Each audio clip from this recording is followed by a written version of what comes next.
The tears fell silently down Emma Wilson's face as she stood motionless in the small bedroom, her hand clutching the wooden rail of the empty cradle. Colorado Territory, 1875, had taken more from her than she ever thought possible. 4 months had passed since little Sarah had been taken by the fever, but the pain remained as fresh as the day they'd laid her tiny body in the hard, unforgiving ground behind their homestead. The creaking of the floorboards behind her announced his presence before his voice did. Thomas Tucker Wilson stepped into the room, his tall frame filling the doorway, hat in hand, his face weathered from years under the western sun and recent months of shared grief. "Emma," he said softly, crossing the room to stand beside her. His calloused hand covered hers on the cradle rail, stilling its nervous movement along the smooth wood. "You been in here since sunrise." She couldn't look at him, couldn't bear to see the same pain reflected in his eyes. "I keep thinking I hear her crying, Tucker. In the night, I wake up and for just a moment, I think she's still here." Tucker's arm encircled her waist, drawing her against his chest. He smelled of leather, horses, and the open-range scents that had once brought her comfort. His chin rested atop her head as they both stared down at the empty cradle, its hand-stitched blankets untouched since that terrible day. "I know, darlin', I know." His voice was rough with emotion. "But we can't keep living with this ghost between us." Emma stiffened in his arms. "She's not a ghost, she was our daughter, and nothing will ever change that." Tucker turned her gently to face him, his blue eyes locking with hers. He brushed away a tear with his thumb. "But this emptiness, this silence in our house, it ain't what Sarah would want for us."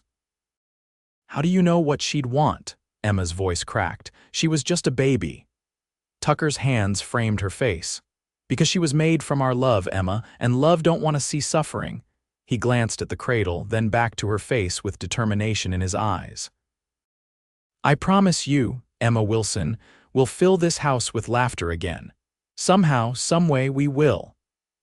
Emma buried her face against his chest, letting the familiar heartbeat beneath his shirt drown out the silence that had haunted their home for too long. She wanted to believe him, needed to believe him, but the path forward seemed shrouded in a fog of grief she couldn't find her way through. What Emma didn't know was that Tucker's promise wasn't just empty words of comfort. The determined cowboy had already set in motion plans that would change their lives forever, plans that would test their love, their courage, and ultimately offer them a chance to heal the wounds that losing Sarah had left on their hearts. Emma woke before dawn the next morning. For months, sleep had been elusive, and when it came, it was fitful and filled with dreams of Sarah. Tucker's side of the bed was already empty, the indentation in his pillow the only evidence he'd been there at all. She pulled on her simple cotton dress and pinned her honey-brown hair into a practical bun. The routine was mindless, requiring no thought, which was a blessing these days when thinking too much only led her down painful paths. Outside, the early morning air carried a hint of autumn crispness. Their small homestead lay on the eastern edge of the Colorado Territory, close enough to civilization for occasional supplies, but remote enough that neighbors were scarce. They'd chosen this life together 4 years ago, leaving behind Emma's family in Boston and Tucker's ranch hand position in Texas for a chance to build something that belonged only to them. She found Tucker by the corral, saddling his bay gelding, Rusty. He was already dressed for riding, his worn leather chaps strapped over denim pants, revolver on his hip a necessity in these still wild lands. "You're leaving early," she said, wrapping her shawl tighter around her shoulders against the morning chill. Tucker turned, his expression brightening slightly at the sight of her. "Got word from Elijah that a herd's coming through. Thought I'd ride over and see if they need an extra hand for a few days. Could use the money." Emma nodded. Since Sarah's passing, Tucker had taken whatever work he could find breaking horses, helping with cattle drives, even bounty hunting once, though he'd promised never again after seeing how it worried her. Their small farm provided enough to survive, but little more. "Will you be back tonight?" she asked, hating the neediness in her voice but unable to stop it. Tucker secured the last strap on his saddle before walking over to her. "Plan to be, but if the job runs long, I might stay at Elijah's place." He tucked a stray strand of hair behind her ear. "You'll be all right." "I always am," she said, though they both knew it wasn't entirely true. She'd survived these past months, but surviving wasn't living, and they both knew the difference. Tucker's gaze held hers for a long moment before he leaned down and pressed his lips to hers, a gentle, tentative kiss, as if he was unsure of his welcome. It had been this way between them since Sarah died, a hesitancy, a carefulness that hadn't existed before. "I love you, Emma," he said simply when he pulled away. "I love you too." With practiced ease, Tucker swung into the saddle, settling his hat more firmly on his head. "There's stew from last night if you get hungry," and he hesitated. "Maybe don't spend all day in her room." Emma nodded, though they both knew it was a promise she might not keep. Tucker's eyes lingered on her a moment longer before he clicked his tongue at Rusty and rode away, leaving Emma standing alone in the yard as the sun crested the distant mountains. The day stretched before her, empty and long. There were chores, of course, chickens to feed, eggs to gather, mending to do, but these tasks filled only her hands, not the hollow space in her heart. By midday, Emma had exhausted her list of chores. She stood in the doorway of their small cabin, looking out at the land they'd worked so hard to claim. The vegetable garden she'd once tended with love was overgrown with weeds. The flowers she'd planted when they first arrived had withered and died from neglect. Like everything else, she thought bitterly. A movement in the distance caught her eye, a rider approaching from the east, not the direction Tucker had gone.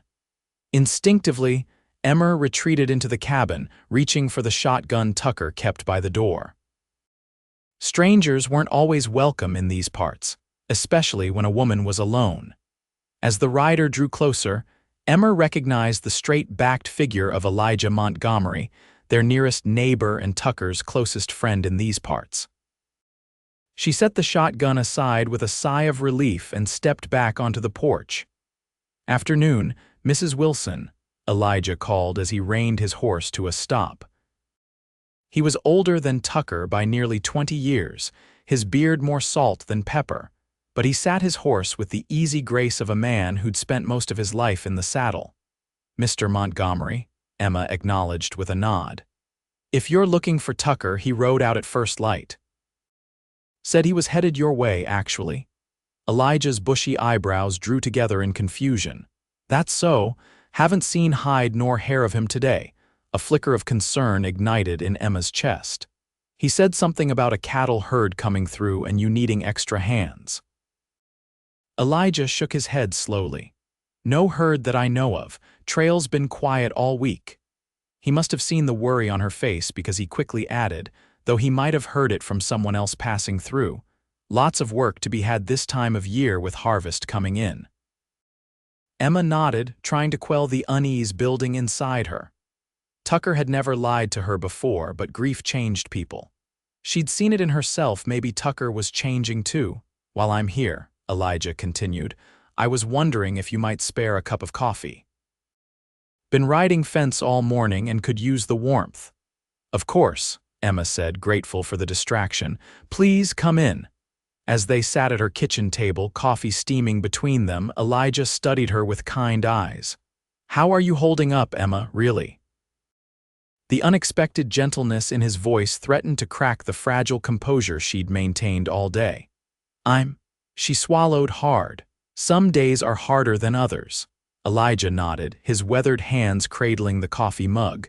"Losing a child ain't no pain like it in this world. Lost my boy to the war and my Mariah the year after. Grief has a way of hollowing a person out." "Does it ever stop?" Emma asked, the question escaping before she could catch it. Elijah's eyes grew distant. "It changes, becomes something you carry rather than something that carries you." He sipped his coffee. "Tucker's carrying his share too, you know." "I know," Emma said softly, "but sometimes I feel like he's moving on without me, like he's ready to put it behind us when I can barely make it through the day." "Men and women grieve different," Elijah said. Don't mean he feels it any less, just means he shows it different. He set his mug down with a definitive thunk. That boy loves you something fierce, Emma. Whatever he's doing, I'd bet my last dollar it's for you. When Elijah left, Emma found herself restless. Tucker's unexplained absence and Elijah's words had stirred something in her, a curiosity, perhaps, or maybe just the need to feel connected to her husband again. On impulse, she entered their bedroom and opened Tucker's trunk at the foot of the bed. It wasn't snooping, she told herself. They had no secrets between them, at least they hadn't before Sarah. Inside were Tucker's spare clothes, a few books, the silver pocket watch that had belonged to his father. Nothing unusual. But as she began to close the lid, Emma noticed the corner of a paper tucked beneath the folded shirts. She pulled it out, a letter, the paper creased from multiple readings. Her eyes fell to the signature at the bottom. Elizabeth Keller, Denver City Orphan Asylum. Emma's heart thundered in her chest as she read the letter. It was a response to an inquiry Tucker had apparently made about adoption. The letter explained procedures, requirements, and mentioned that they currently had several children in need of homes, including a 6-month-old girl whose mother had died in childbirth. The date on the letter was from 3 weeks ago. Emma sat heavily on the edge of the bed, the paper trembling in her hands. Tucker wanted to adopt a child to replace Sarah. The thought sent a surge of anger through her, hot and unexpected. How could he think another child could fill the void left by their daughter? How could he make such plans without even discussing it with her? And yet, underneath the anger was something else. A tiny, flickering spark of hope that she'd thought had died with Sarah. The possibility of loving another child, of healing the broken pieces of their family. Emma carefully refolded the letter and returned it to its hiding place. When Tucker returned, they would have words, but first, she needed to understand what was in her own heart. The sun was sinking toward the horizon when Emma heard hoofbeats approaching the cabin. She'd spent the afternoon in turmoil, alternating between anger at Tucker's deception and a growing curiosity about the child mentioned in the letter. Tucker dismounted wearily, leading Rusty toward the small barn. Emma watched from the porch, noting the dust coating his clothes and the slump of his shoulders. He'd been riding hard, but not in the direction of Elijah's ranch. "Emma," he greeted, surprise evident in his voice when he spotted her on the porch. "Didn't expect to see you waiting up." "Had an interesting visitor today," she said, keeping her voice neutral. Elijah Montgomery stopped by. Tucker froze momentarily in the act of removing Rusty's saddle. "That's so, hum. Funny thing, he seemed mighty confused when I mentioned you'd gone to help him with a cattle herd." Tucker resumed his work, not meeting her eyes. "Must have gotten my signals crossed. Ended up riding to Willow Creek instead, Potter's offering good money for help with his harvest." The lie stung more than Emma had expected. In 4 years of marriage, through good times and bad, Tucker had never been anything but honest with her. "Is that where you've been riding off to these past weeks? Potter's farm?" she asked, descending the porch steps to stand closer to him. Tucker finally looked at her, guilt flashing across his features. "Emma, because I was thinking it might be Denver," she continued, watching his face carefully. "To the orphan asylum, perhaps?" The color drained from Tucker's face. "How did you? I found the letter." Emma crossed her arms, protecting herself from the hurt of his deception. "Were you going to tell me you wanted to replace our daughter, or just bring home a new baby one day as a surprise?" "Replace her?" Tucker's voice rose in disbelief. "Is that what you think I'm trying to do?" "What else am I supposed to think?" Emma's composure cracked, tears springing to her eyes. "You've been sneaking off, lying about where you're going, making plans behind my back because I'm trying to save us." Tucker's shout silenced her. He ran a hand through his hair in frustration. "Damn it, Emma, I'm watching you fade away day by day. You spend hours in that empty room, barely eating, barely sleeping. You're like a ghost haunting our own home. And you think bringing another child into our home will fix that?" Emma demanded. "I think we need to start living again instead of just surviving," Tucker said, his voice softening. "When I promised we'd fill this house with laughter again, I meant it. Not to replace Sarah, nothing could ever replace her, but to honor her by not letting her death be the end of our family. Emma turned away, unable to bear the raw emotion in his face. "You should have talked to me." "I tried," Tucker said quietly. "Every time I brought up the future, you shut down. It was like you couldn't even imagine one without Sarah in it." "I can't," Emma admitted, her voice breaking. Tucker moved closer, tentatively reaching for her hand. "I'm not asking you to forget her, Emma. I'm asking you to make room in your heart for more love. Sarah will always be our firstborn, our beautiful girl. Nothing changes that."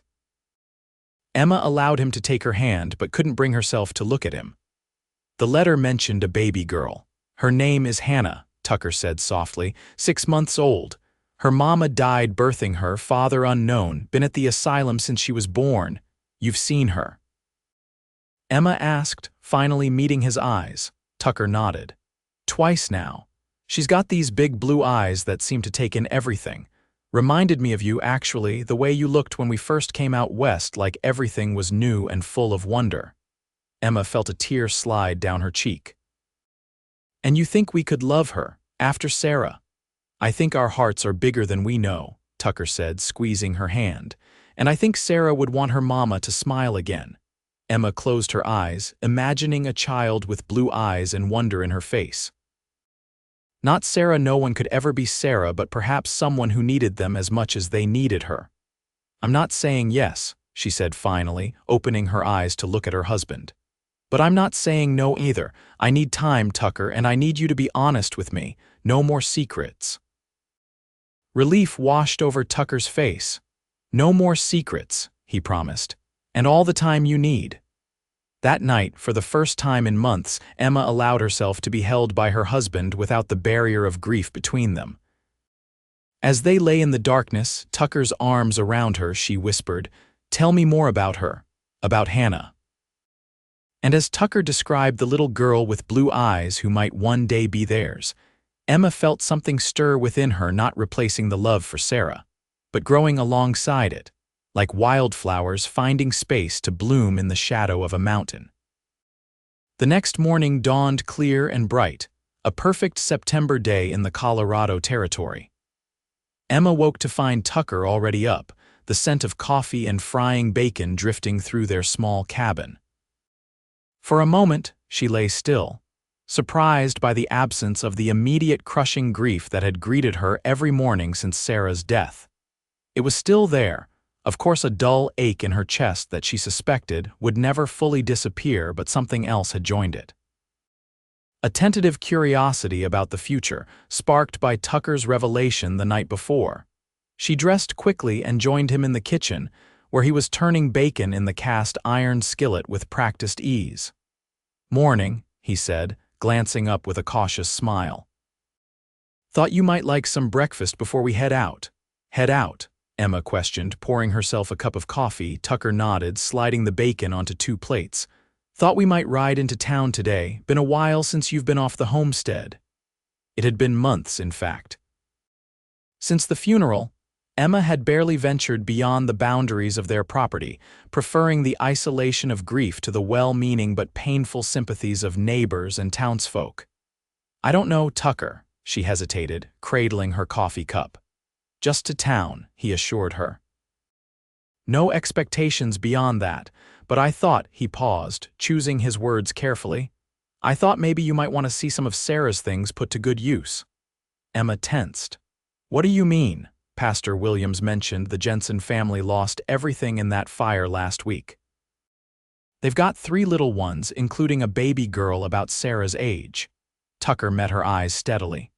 "I know we've been keeping her things like they're sacred relics, Emma, but they're just things. Sarah isn't in that cradle or those baby clothes." Emma's instinct was to protest, to protect the last physical connections to her daughter. But a small, rational voice inside her whispered that Tucker was right. Sarah's spirit wasn't contained in objects, and those objects could bring comfort to a family in need. "Just the practical things," she found herself saying. "The cradle stays, and her blanket, the one I made while I was carrying her." Tucker nodded, understanding in his eyes. "Of course, whatever you decide is right." After breakfast, they packed a bundle of baby clothes, tiny shoes, and the wooden toys Tucker had carved during Emma's pregnancy.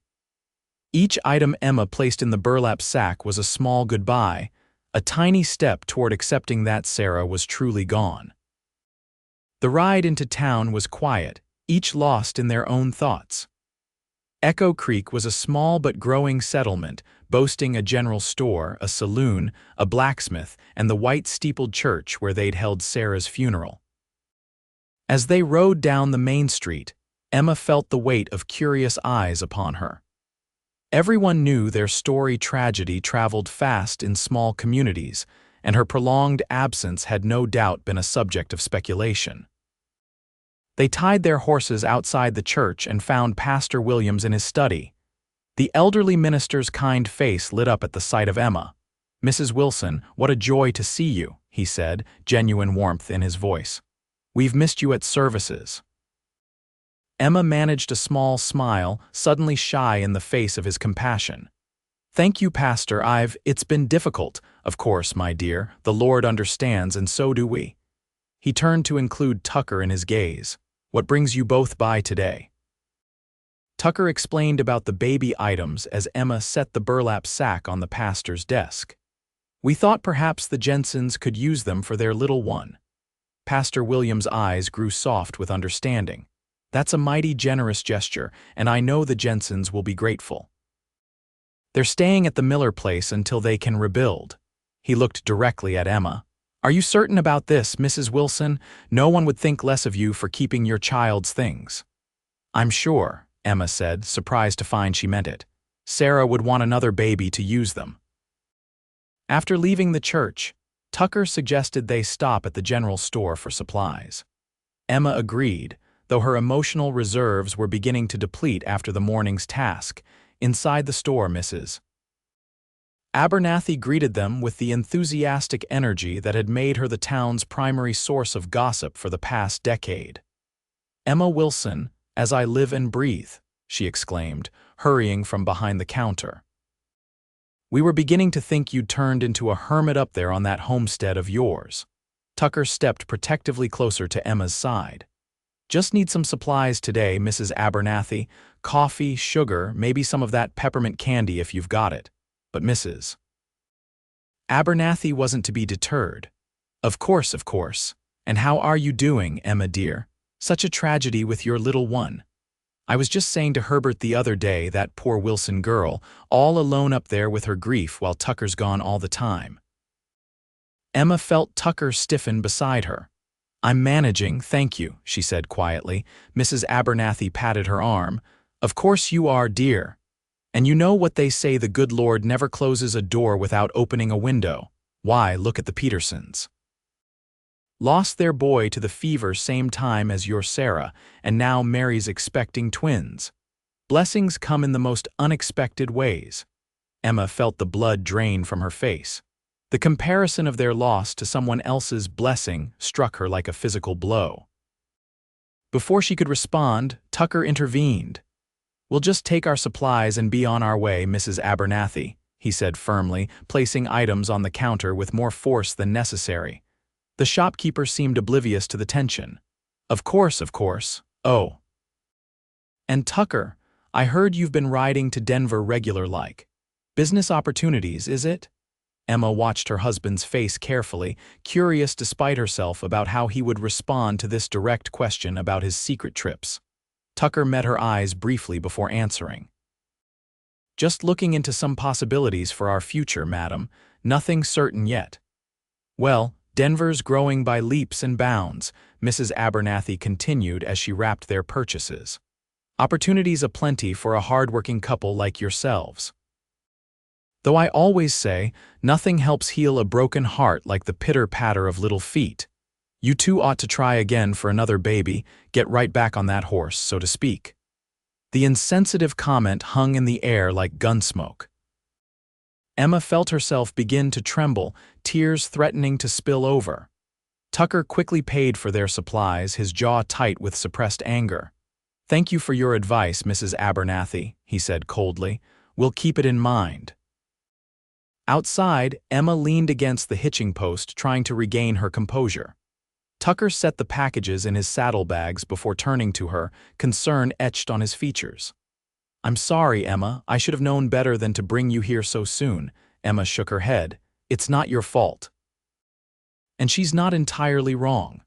Tucker raised an eyebrow. "About getting right back on that horse. Because I think that's about the most callous thing I've ever heard anyone say to grieving parents." Despite everything, Emma found herself laughing, a rusty, broken sound, but genuine. "No, not that part, the part about Denver having opportunities." She took a deep breath. "I think I'd like to see her, Tucker." Hannah, not promising anything, just to see. Tucker's expression transformed, hope lighting his eyes. "You mean it?" "I do." Emma wasn't sure where the certainty had come from, but it felt right. "But not today. I need some time to prepare myself." "Of course," Tucker agreed quickly. "Whenever you're ready, they know me there now, said we could visit any time." As they mounted their horses to return home, Emma felt lighter than she had in months. The grief was still there, a shadow following her steps, but for the first time since Sarah's death, she could see beyond it to a possible future. The next 2 weeks passed in a strange, tentative dance as Emma and Tucker rediscovered each other through their shared possibility.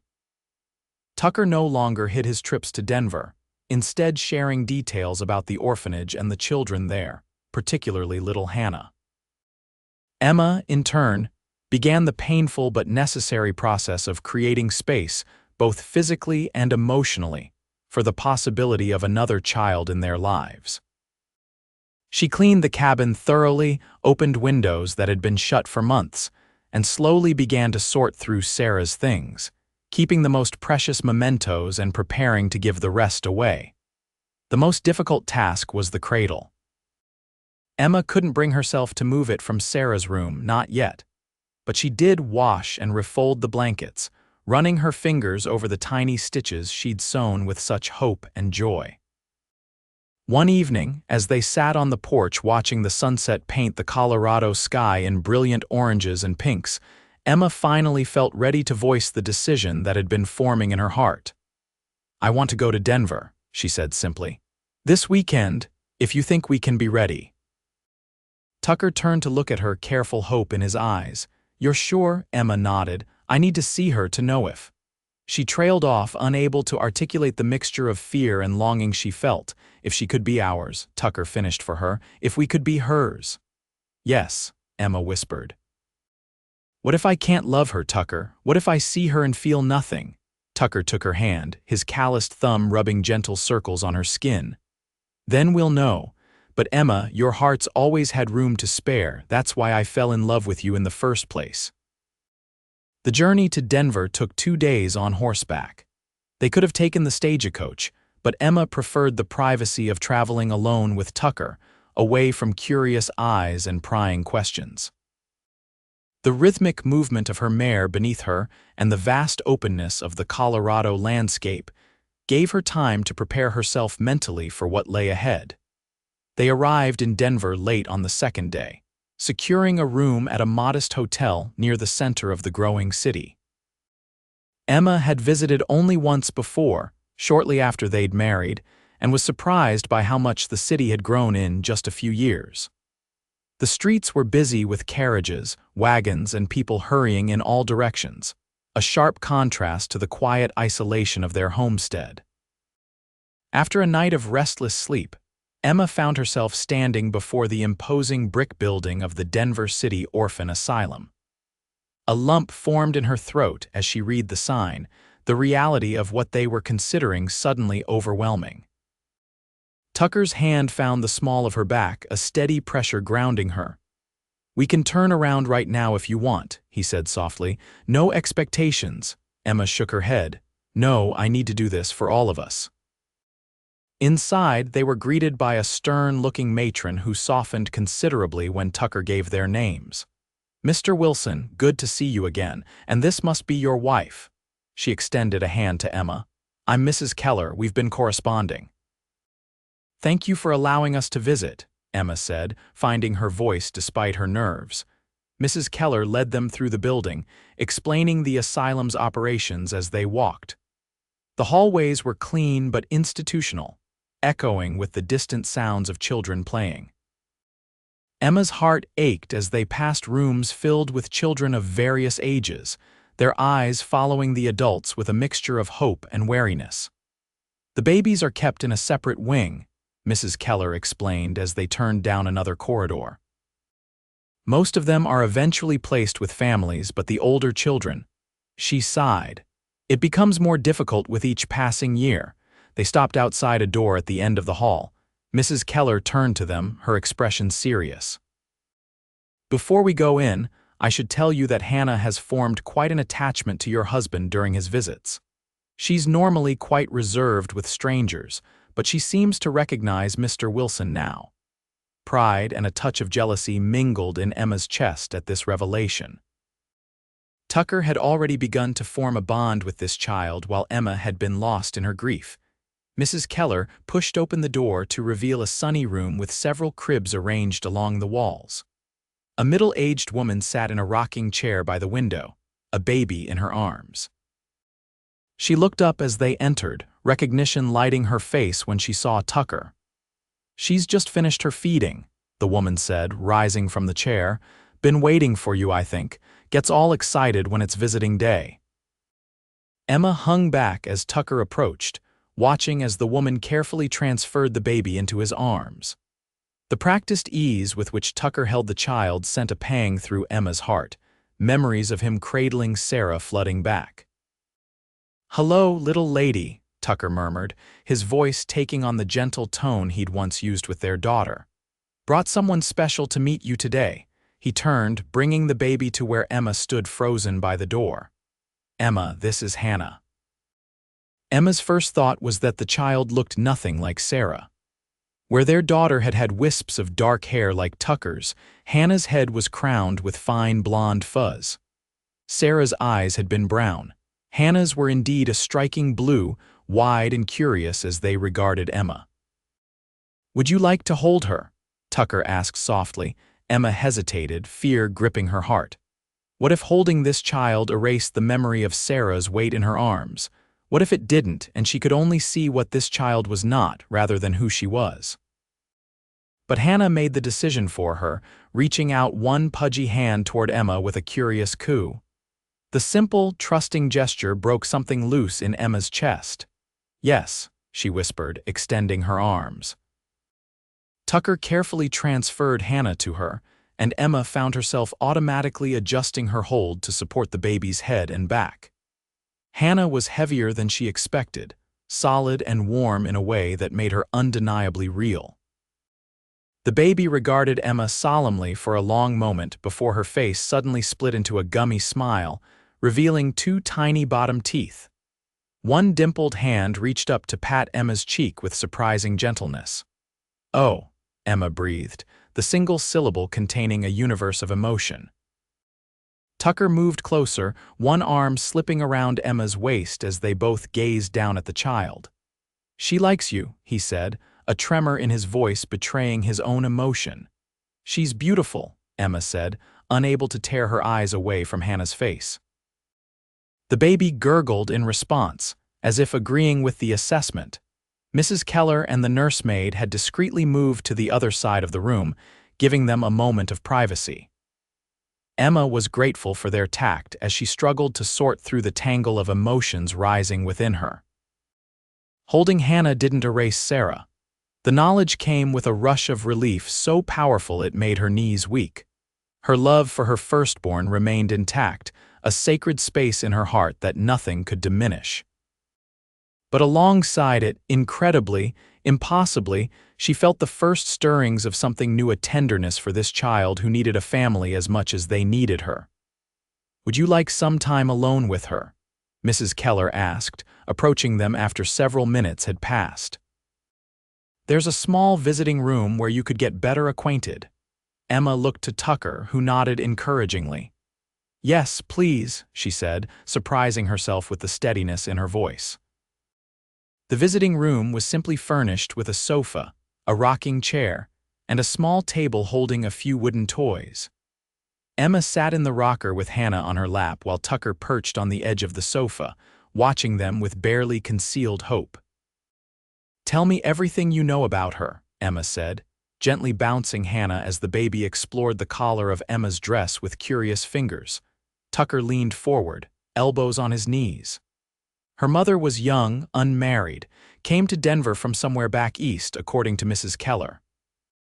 Died of childbed fever the day after Hannah was born. No family came forward to claim them. And her father, Tucker shook his head. Unknown, could be anywhere or he might not even know she exists, Emma finished, looking down at Hannah's downy head. The injustice of it struck her anew, this child abandoned through no fault of her own, while they had wanted and loved Sarah so desperately, only to lose her. Perhaps that was the purpose in all this pain, Emma thought suddenly. Perhaps they had love that needed giving, and Hannah needed love. "She's 6 months now?" Emma asked, noting how Hannah was already trying to pull herself up using Emma's dress as leverage. Tucker nodded. "Strong for her age," Mrs. Keller says, already trying to crawl. As if to demonstrate, Hannah suddenly lunged forward in Emma's lap, nearly toppling out of her arms in her enthusiasm to reach Tucker. Emma laughed in surprise, a genuine laugh that felt foreign to her lips after so many months of sorrow. "Whoa there, little lady," Tucker said, reaching out to steady her.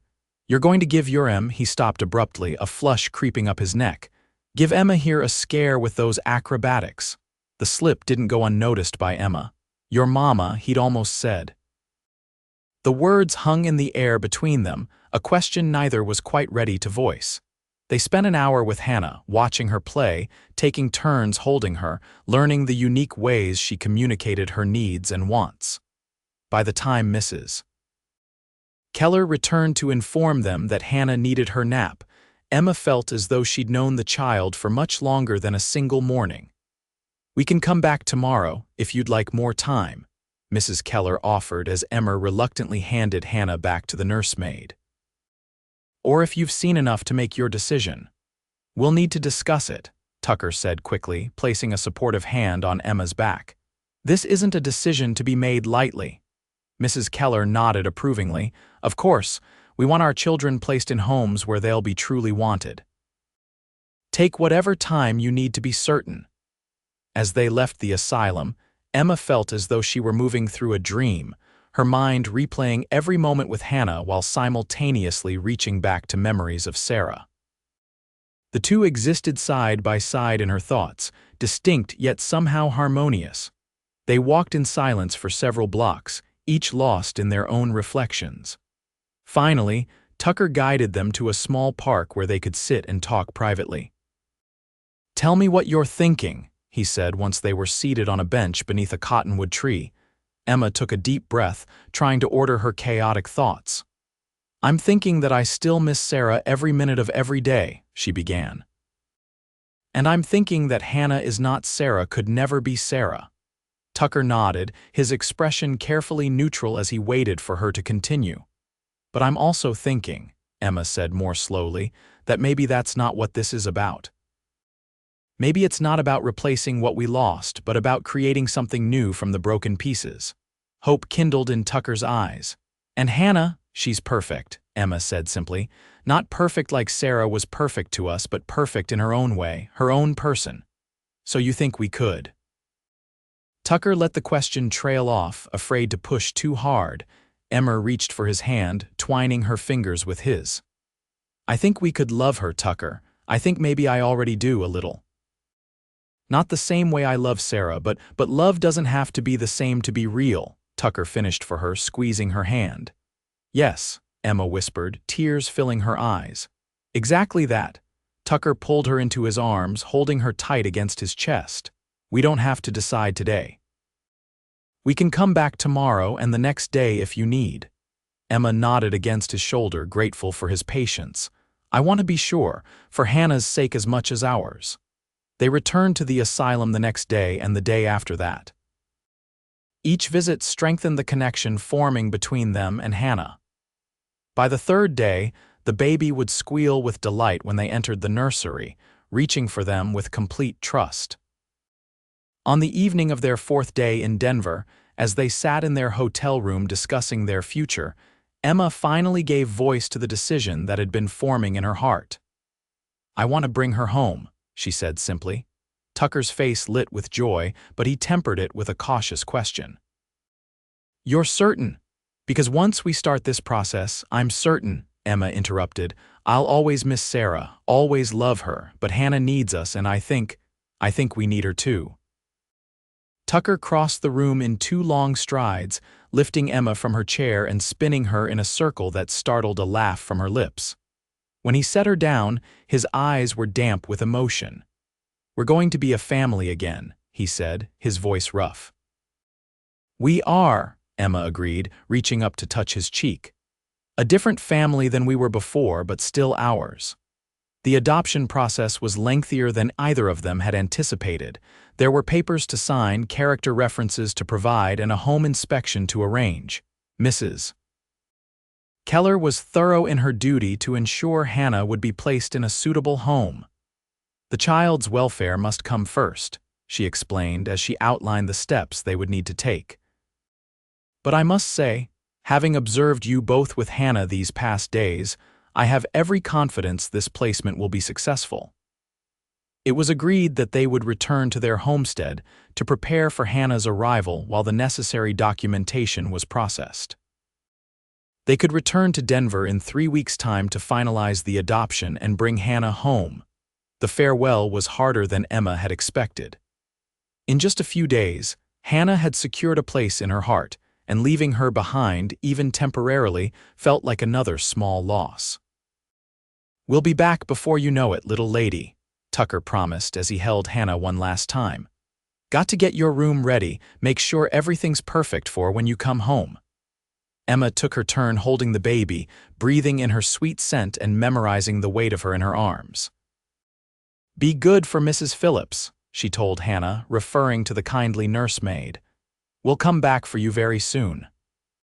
Hannah seemed to understand the gravity of the moment, her usual smiles replaced by a solemn stare as she patted Emma's face with her tiny hands, as if memorizing her features in return. The ride home was filled with plans and preparations. They would need to purchase more supplies in town, prepare the room that had been Sarah's for a new occupant, inform their neighbors of the impending addition to their family. "Do you think we should move the cradle?" Tucker asked tentatively as they rode. "Or get a new one for Hannah?" Emma considered the question carefully. The cradle represented so much of their pain and loss, but also their hopes and dreams for a family. I think Sarah would want Hannah to use it," she said finally. "It was made with love, and that's what Hannah deserves."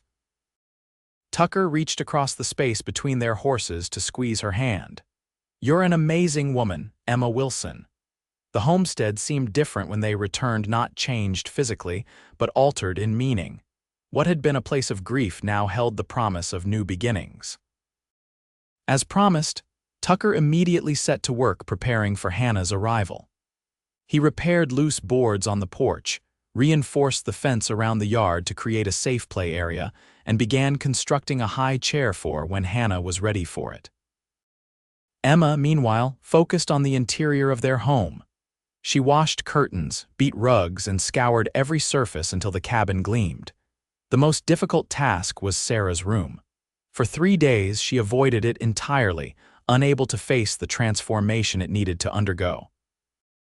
On the 4th day after their return, Emma finally stood in the doorway of the small room, gathering her courage. The cradle still occupied the center of the space, exactly as she had left it. Sarah's things, the ones they hadn't given away, were carefully stored in a trunk in the corner. With trembling hands, Emma opened the window, letting fresh air and sunlight pour into the room that had been kept dark for too long. She ran her fingers along the edge of the cradle, memories washing over her the joy of placing Sarah in it for the first time, the countless nights spent leaning over its rail to check on her sleeping daughter, the devastating emptiness after she was gone. "I'm not forgetting you," Emma whispered to the empty room. "I'll never forget you, but there's another little girl who needs this room now, who needs the love we have to give." Slowly, methodically, Emma began to prepare the room for its new occupant. She changed the bedding in the cradle, hung fresh curtains at the window, and arranged the few toys they had purchased in Denver on the small shelf Tucker had built years ago. Sarah's trunk remained in the corner, a tangible reminder of the child who would always be their firstborn. But the room itself gradually transformed from a shrine to grief into a nursery, once more a place of hope and new beginnings. When Tucker returned from town with supplies that evening, Emma met him on the porch. "It's ready," she said simply. "Hannah's room is ready." Tucker set down his packages and took her in his arms, understanding the significance of what she had accomplished. "Are you all right?" Emma nodded against his chest. "I think I am, or I will be." She pulled back to look at him. "I realized something today, Tucker. Loving Hannah doesn't mean loving Sarah less. It means her life mattered so much that it taught us how to love that deeply again." Tucker's eyes filled with tears as he pressed his forehead to hers. "That's the most perfect thing I've ever heard." The 3 weeks until their return to Denver passed in a flurry of preparation and anticipation. Word spread through Echo Creek about their plans to adopt, and to Emma's surprise, the community rallied around them with support and gifts for Hannah, Mrs. Jensen, whose family had received Sarah's baby clothes, appeared at their door with a handmade quilt. "Thought your new little one might like something special of her own," she said, pressing the colorful blanket into Emma's hands. "And Emma, thank you. My Lily looks beautiful in the clothes you gave us. Means the world to know they're being used with love." Pastor Williams organized a small gathering after Sunday service, where neighbors presented them with various gifts: handmade toys, jars of preserved fruit, even a tiny pair of boots from the cobbler. "You two have faced your trials with dignity," the pastor said, addressing the assembled congregation. "Now we celebrate with you as you open your hearts to this child in need. The Lord works in mysterious ways, bringing light from darkness." Even Mrs. Abernathy, whose insensitive comments had upset Emma in the general store, made amends with a generous gift of fabric for baby clothes and tearful congratulations. "The whole town's behind you," Tucker said as they rode home that Sunday, their wagon loaded with the community's offerings. "Makes me proud to call this place home." Emma nodded, touched by the outpouring of support. "I never expected it. After Sarah, I felt so alone, like no one could possibly understand. Grief has a way of isolating folks," Tucker said thoughtfully. "Makes it hard to see the hands reaching out to help." The night before they were to leave for Denver, Emma found Tucker standing in Hannah's prepared room, staring thoughtfully at the cradle. "Having second thoughts?" she asked, coming to stand beside him. He shook his head. "Not about Hannah. Just thinking about how much has changed since that day I found you in here, staring at this empty cradle." He turned to face her, taking both her hands in his. "I made you a promise that day, Emma, that we'd fill this house with laughter again.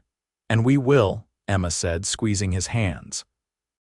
"Hannah's going to bring so much joy into our lives." Tucker nodded, but there was something else in his expression, a question he seemed hesitant to voice. "What is it?" Emma prompted. "I was just wondering," he said carefully, "if someday, not now, but someday you might consider the possibility of giving Hannah a brother or sister, of having another child of our own." The question caught Emma by surprise.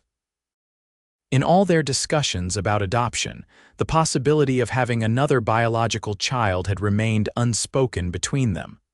The fear of losing another baby had been too overwhelming to contemplate. "I don't know," she answered honestly. "The thought of going through another loss." "I know," Tucker said quickly. "And I'd never push you on this, Emma. I just want you to know that I believe in us and our family, whatever shape it takes. Hannah is going to be our daughter in every way that matters. If she's our only child, that's more than enough blessing for one lifetime." Emma reached up to touch his face, moved by his sincerity. "Let's bring Hannah home first, one step at a time," Tucker smiled, turning his head to kiss her palm. "One step at a time," he agreed. The journey back to Denver, seemed both longer and shorter than their previous trip, longer in anticipation, shorter in the knowledge of what awaited them at its end. They arrived at the asylum on a bright October morning, their paperwork in order and their hearts ready to welcome Hannah into their family. Mrs. Keller greeted them with a warm smile. "The judge signed the final papers yesterday," she informed them. "Hannah is legally your daughter now." The words sent a thrill through Emma's chest. Your daughter. After months of emptiness and grief, they were parents again. "She's been quite excited this morning," Mrs. Keller continued as she led them to the nursery. "Almost as if she knows something important is happening today." When they entered the room, Hannah was sitting on a blanket, playing with wooden blocks under Mrs. Phillips' watchful eye. At the sound of the door, she looked up, her face breaking into a delighted smile as she recognized Tucker and Emma. "Ma, ma, ma." She babbled, reaching her arms up in a universal gesture to be picked up. Emma froze, the simple syllables striking her heart like lightning. She looked at Mrs. Phillips in question. "She started that yesterday," the nursemaid confirmed with a smile. "Been saying it all morning. Seems she knows exactly who you are." Tears sprang to Emma's eyes as she crossed the room and lifted Hannah into her arms. "Hello, sweet girl," she whispered against the baby's soft hair. "We've come to take you home." Hannah patted Emma's wet cheeks, babbling happily as Tucker joined them, his arm encircling Emma's waist as they stood together as a family for the first time. Mrs. Phillips had Hannah's few belongings packed in a small bundle: 2 dresses, a nightgown, and a stuffed cloth dog that was clearly a favorite, judging by the way Hannah immediately reached for it when she saw it. "His name is Spot," Mrs. Phillips explained. "Can't sleep without him."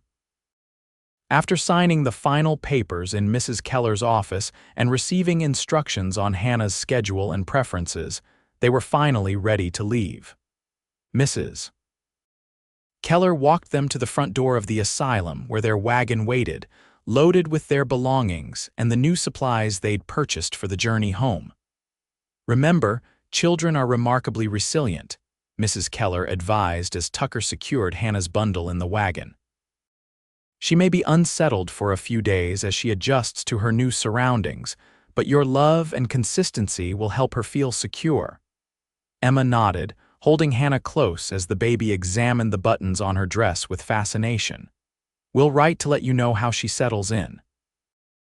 "I have every confidence this placement will be successful," Mrs. Keller said, her usual brisk manner softening as she reached out to stroke Hannah's cheek.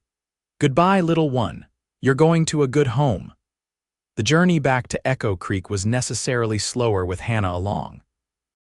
They stopped frequently to attend to her needs, spending 2 nights at roadside inns rather than camping as they had on their previous trips. Hannah proved to be an adaptable traveler, content to watch the changing scenery from Emma's lap or babble to Tucker when he took his turn holding her. By the second day, Hannah had firmly established Ma Ma as Emma's name and had begun experimenting with Da for Tucker, much to his delight. Her ready acceptance of them as her parents both amazed and humbled Emma. This child, who had known nothing but the asylum for her short life, trusted them completely. As they crested the final hill overlooking their homestead on the 3rd day, Tucker reined the horses to a stop, allowing them all to take in the view of the place that would now be Hannah's home. "There it is, little lady," he said, lifting Hannah from Emma's lap to give her a better view. "That's your home now." Hannah followed his pointing finger, her expression serious as she regarded the small cabin in the distance, smoke curling from its chimney where Elijah had promised to build a fire in anticipation of their return. "Home," Emma echoed, the word carrying new meaning now. No longer a place of sorrow, but a beginning. As they approached the cabin, Emma was surprised to see several horses and wagons already there. When Tucker pulled their wagon to a stop in the yard, the front door opened to reveal a small crowd of neighbors, led by Pastor Williams. "Welcome home," came the chorus of voices as Hannah stared wide-eyed at the unexpected reception committee. Word travels fast. Tucker said with a laugh as he helped Emma down from the wagon, Hannah secure in her arms. Pastor William stepped forward, beaming. "We thought your daughter's homecoming deserved a proper welcome." He peered at Hannah, who was regarding the strangers with cautious interest. "And this must be Miss Hannah Wilson." "It is indeed," Tucker said proudly, placing a protective hand on Emma's back as they faced their community as a family for the first time. The next hour passed in a blur of introductions, congratulations, and the presentation of yet more gifts for Hannah, who gradually warmed to the attention, offering shy smiles to the women who cooed over her and solemnly studying the men who shook Tucker's hand in congratulation.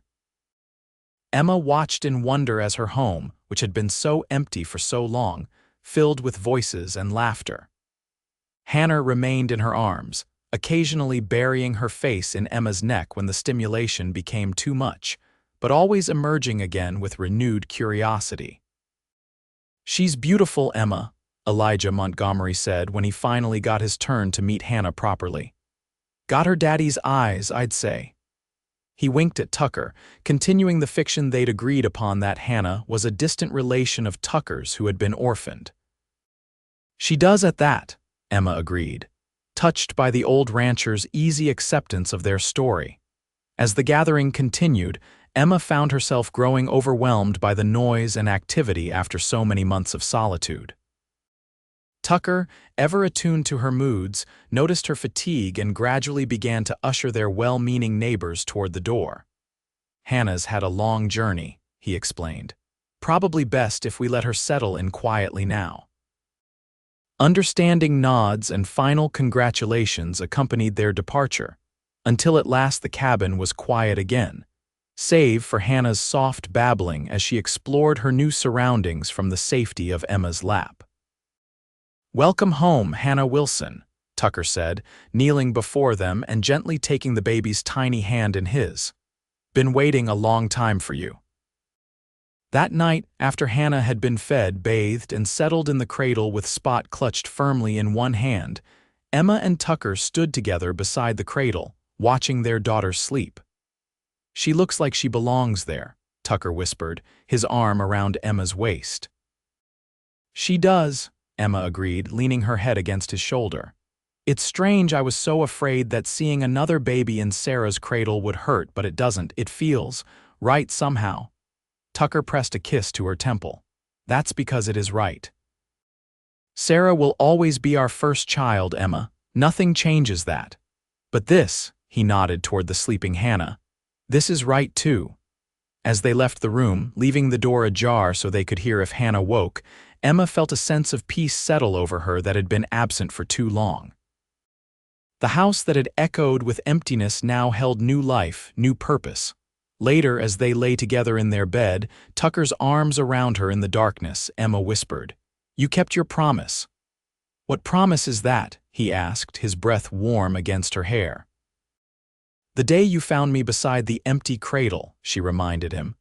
"You promised we'd fill this house with laughter again." Tucker's arms tightened around her, "And have we? It's only been one day." Emma smiled in the darkness, remembering Hannah's delighted giggles during her bath, the way she'd laughed when Tucker had pretended to eat her toes. "We have," she confirmed. "It's just the beginning, but yes, we have." Spring came early to the Colorado territory that year, bringing with it new growth and the celebration of Hannah's first birthday in their home. The date Mrs. Keller had given them fell in late March, just as the first wildflowers were beginning to bloom on the hills surrounding their homestead. The past 5 months had transformed their lives in ways both expected and surprising. Hannah had adapted to her new home with remarkable ease, quickly forming strong attachments to both Emma and Tucker. She had learned to crawl within weeks of her arrival and was now taking her first tentative steps, usually lunging from furniture to Tucker's outstretched arms with fearless determination. Their cabin, once a place of silence and grief, now echoed with Hannah's babbling, laughter, and occasional frustrated wails when her adventurous spirit exceeded her physical capabilities. Every room bore evidence of her presence, toys scattered across the floor, tiny handprints on windows. The high chair Tucker had crafted now permanently stationed beside the kitchen table. For Hannah's birthday, they invited their closest neighbors for a small celebration. The day dawned clear and mild, perfect for the outdoor gathering Emma had planned. Tucker had spent the previous week constructing a small table and chairs for the yard, where the children could sit while the adults used the larger picnic table he'd built the summer before Sarah was born. As Emma dressed Hannah in the new blue dress she'd sewn for the occasion, she marveled at how completely this child had integrated into their hearts and lives.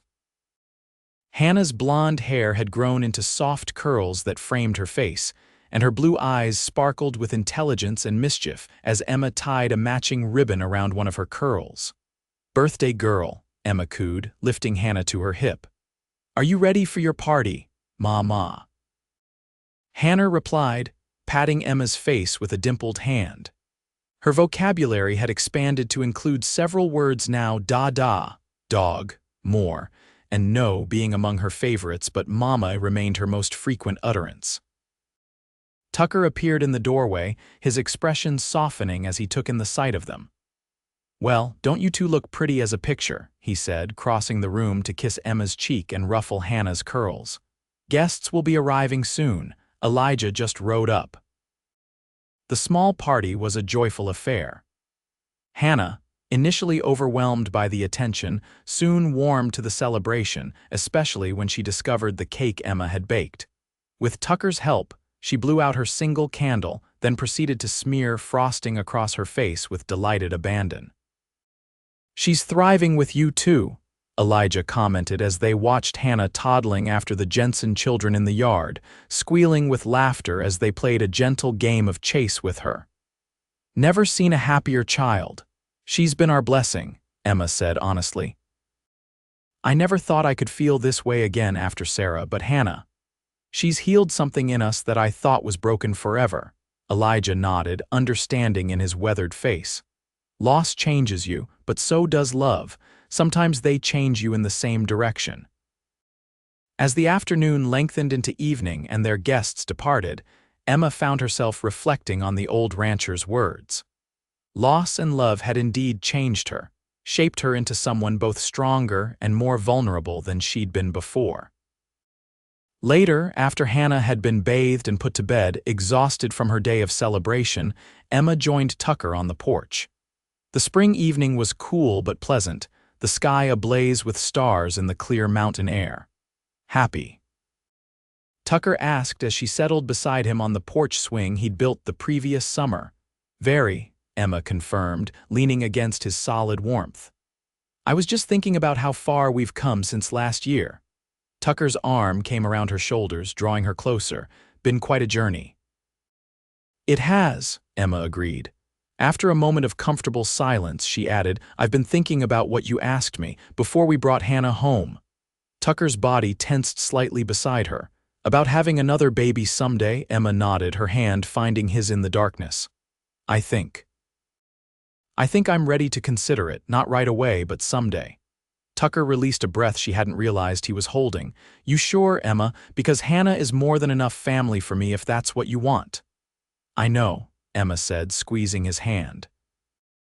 "And that's one of the reasons I love you so much. But watching you with Hannah, seeing what an amazing father you are, I think Sarah would want us to be open to all the love life has to offer." Tucker turned to face her, his features barely visible in the starlight. "I love you, Emma Wilson. More today than the day I married you, and that's saying something." "I love you too," Emma whispered, leaning forward to meet his kiss. As they sat together under the vast Colorado sky, Emma felt a sense of profound gratitude wash over her. The path that had led them here had been marked by both unbearable pain and unexpected joy. Sarah would always be part of their family, a precious first child whose brief life had taught them the depth of their capacity to love. And Hannah, the daughter of their hearts if not their bodies, had brought laughter back to their home, just as Tucker had promised. The future stretched before them, full of possibilities, perhaps more children, whether by birth or adoption, or simply the three of them building their life together on this land they'd claimed as their own. Whatever came next, Emma knew they would face it together, their family forged in both sorrow and joy, stronger for having weathered the storm.